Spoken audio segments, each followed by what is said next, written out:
Hello everyone and welcome back to Dashing Swordsman Hobbies.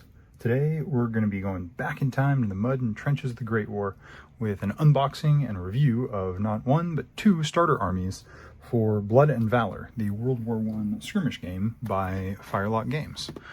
I recently picked this up at my local game store and I'm hoping to get two demo forces put together so we can start learning to play it.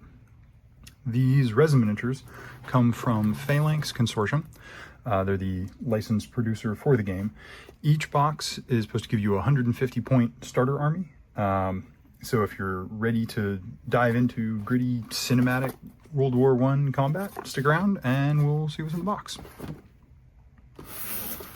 All right, let's start with the British starter box. This is late war, kind of covers the 1916 and 1918 period, theoretically. And let's start, all right, individually packaged units in each of their bags. I don't see any broken miniatures so far. We've got a team. Those are the Raiders. And there we go. And some bases. There we go. Now, these are supposed to come with unit cards. Unfortunately, the British one didn't. So I emailed Phalanx, and they very kindly sent me a digital copy of it. I asked them if I could just print one out myself, and they were very nice about it. So let's take a look at the miniatures.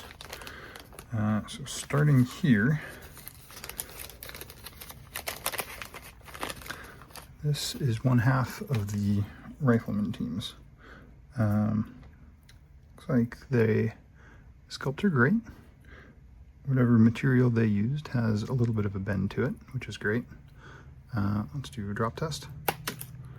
Tabletop height. Seems good. All right. So this is half of the infantry squad.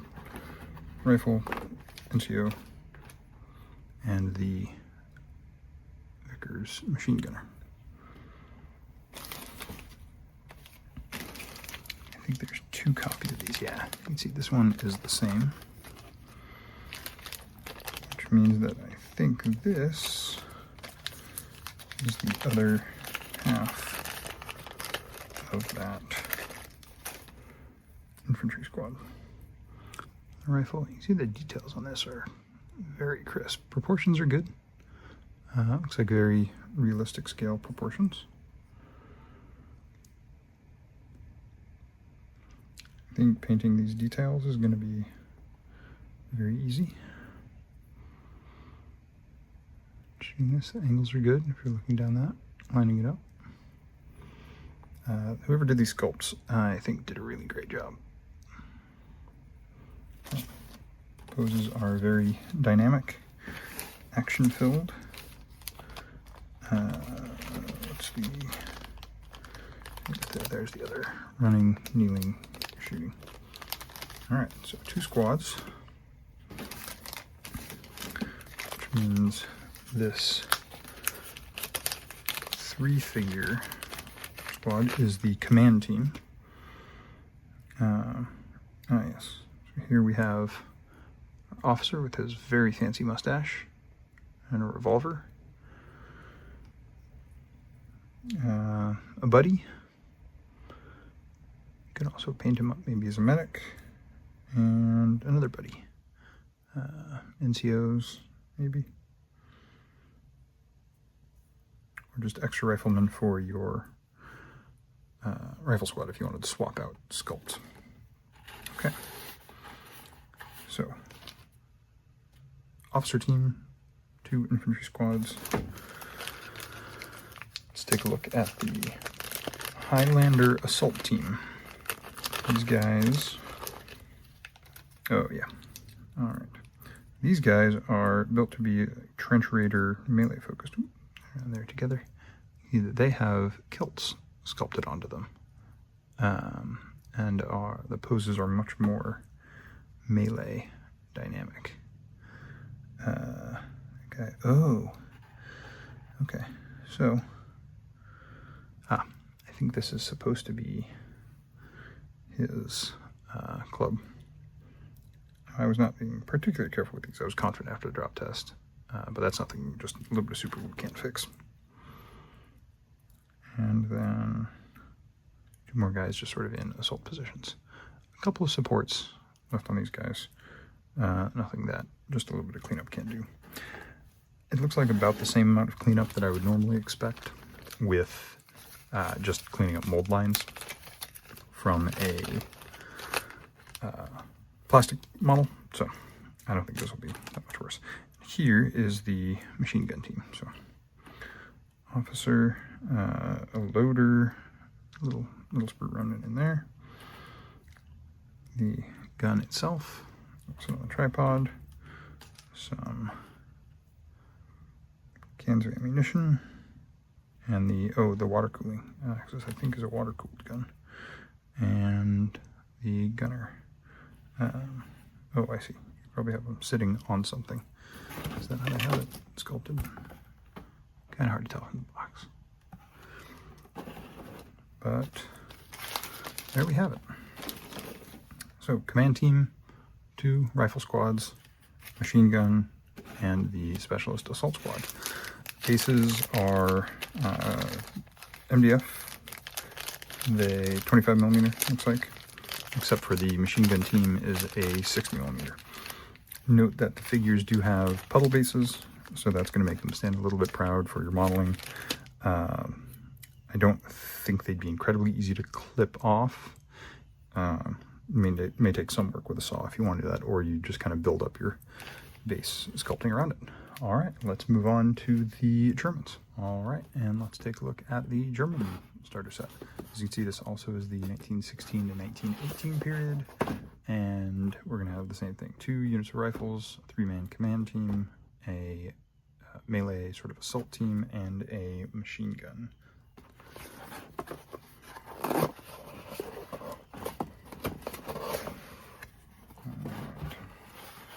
In here, first, same things, 25mm and a 60mm for the machine gun.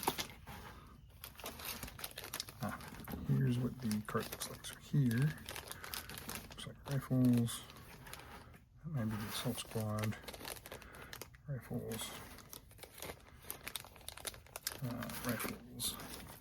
machine gun, command team, and rifles.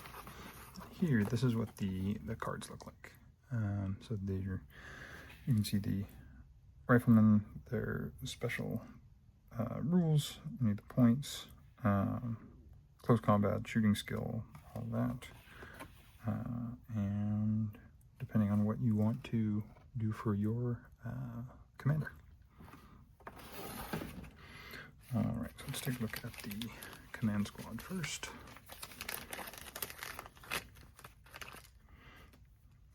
So sculpts, once again, are great. Guy sort of squatting position. Guy advancing. And person. Definitely the officer. Ordering other people to go forward with his distinctive handgun. Machine gun team.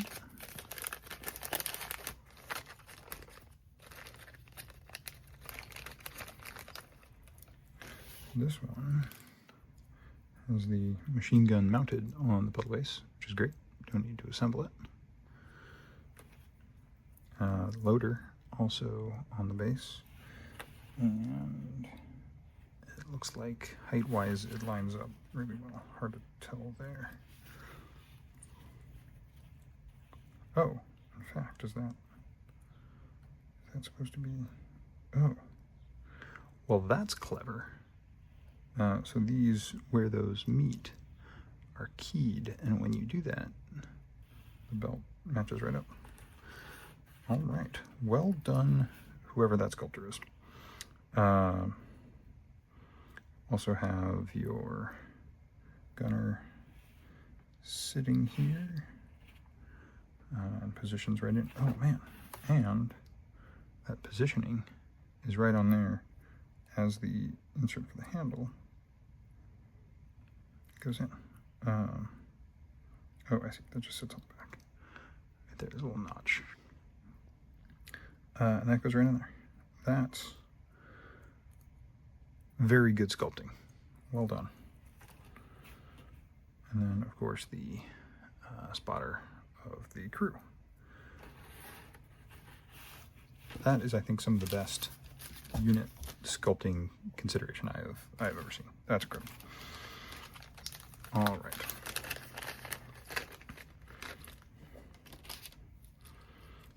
Yep, this is the Sturmtruppen Assault Squad. Lots of grenades. Just a couple little supports that we'll eventually need to clean up. Double grenades.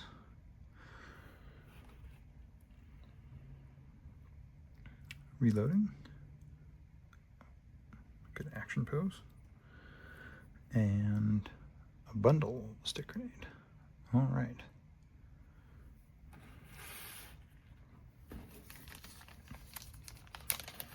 And finally, let's take a look at the rifle squads. So, rifle squads, long rifle.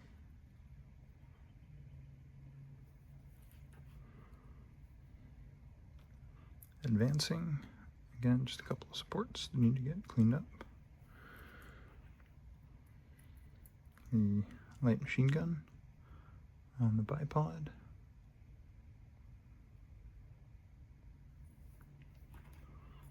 And another guy in the same squatting position. Is that the same model? Looks like it is. Yep. All right. Good. And then other half of the rifle squad.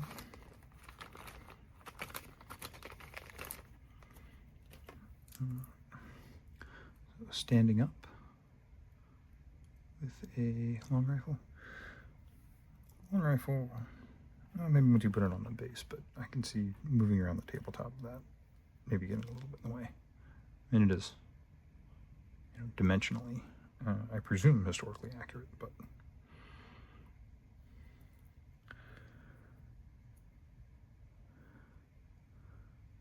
anyway, and of course, a tactical rock.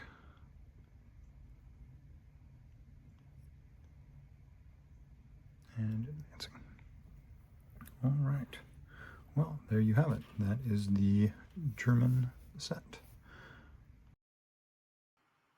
Okay, let's briefly go through the points values of the starter armies that come in the boxes. Starting with the British, the command team of 3 men at the captain level is going to give us 15 points. The squads of infantry riflemen are going to be 16 points for the base squad of 4. Each additional man is going to be another 4 points, so that's 12 points for our next 3, and the light machine gunner is an 8-point model. That gives us a 36-point squad, so squad 2 is going to be the same thing. The Highlander assault team is going to be 24 points, and the HMG team is going to be 20 points. That gets us to 131, so we have a couple options to play with of the points to get us to the recommended 150 starting. Buying grenades for each of our rifle squads would be an extra 10 points, 5 points per squad. We could upgrade our command team to a major or even a named character like J.R.R. Tolkien, and that would get us much closer to that 150 points. Then let's move on to the Germans. The command team, again, is 15 points for the Hauptmann. Basically the same points across the board. Squads are the same points, 36 points for the squads that come in the boxes. The assault team is slightly more expensive at 28 points instead of 24. And the HMG team is the same points cost. So that gets the Germans to 135 points for their starter army. But again, you could get that closer to 150 with grenades by upgrading the command team, something like that. However, there is an alternative way to build the starter armies in this box by shifting up some of the squad composition here. So let's, for example, say our command team is a lieutenant instead of a captain. That means he's free, 0 points for that 3-man command team. We're going to make squad 1 just the 4 riflemen and the light machine gunner, so 24 points for that squad. Squad 2 is going to be the same thing. That gives us those extra riflemen to put into squad 3, so we've got a base squad of 4. Now we'll take our last 2 riflemen in there and pick whichever one pose we think looks the coolest, and that'll give us a sniper team of 2 men for 12 points. Then we have our Highlander Assault team and our HMG team. Now, we did this so that we could balance having your support squads, which are over on the right, and your core units, which are over on the left. You can't have more specialist and support units than you do core units. So in order to add that sniper team, we had to have another squad of riflemen. You could also add something like a gas barrage if you wanted to get another heavy machine gun in there. You could, but just remember you're going to have to add more core squads to balance out your support squads. All right, so some final thoughts. Overall, the value for the $6 that the box goes for at retail, I think that's a good deal for a starter army. Pull out of the box, put the models on the table, play a game. So $120 for 2 people is downright cheap compared to a lot of the game systems out there. The models themselves, I think, had great detail. The sculptor did a very good job. They printed out well. I didn't see any, obviously misprints that got packed and shipped. And with how responsive Phalanx was to my just email of, hey, can you shoot me another copy of this card? I would expect that their customer service is on point. The amount of prep that I would need to do to get these ready to paint is pretty minimal. Cutting off those couple little supports from the print on there is not a huge deal, and is probably a lot less effort than it would be to, say, take a model off of a sprue, build it, assemble it, pose it, all that. So that's very minimal. Special shout out to that HMG sculpt. I want to shake the hand of the sculptor that did that, because that is downright genius, the way that all fits together beautifully. So for next steps also. So you have your 150 point starter army, and you want to work up toward a 300 point game. What can you do?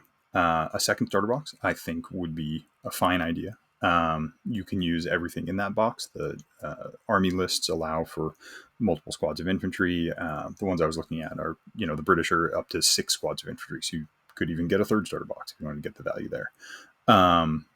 You can certainly use those support units. The only thing that you wouldn't explicitly be able to use is the command team, but you could certainly add those models to infantry squads to have some variety in poses. You could use them as specialists, something like that. The other thing you can do is branch out into different support things. So cavalry was a big part of the First World War. There are unit entries for cavalry for the armies. You could get into tanks or armored cars. Phalanx looks like they have some great sculpts of tanks on their site, and World War I tanks have that super unique look that just looks really cool. Or you could get into some other specialists and support units. It looks like Phalanx has a combo of the German flamethrower and sniper team.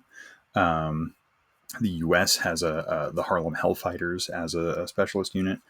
So all kinds of cool things out there. But overall, I am very happy with these. I will probably pick up some of the other countries' starter armies at some point.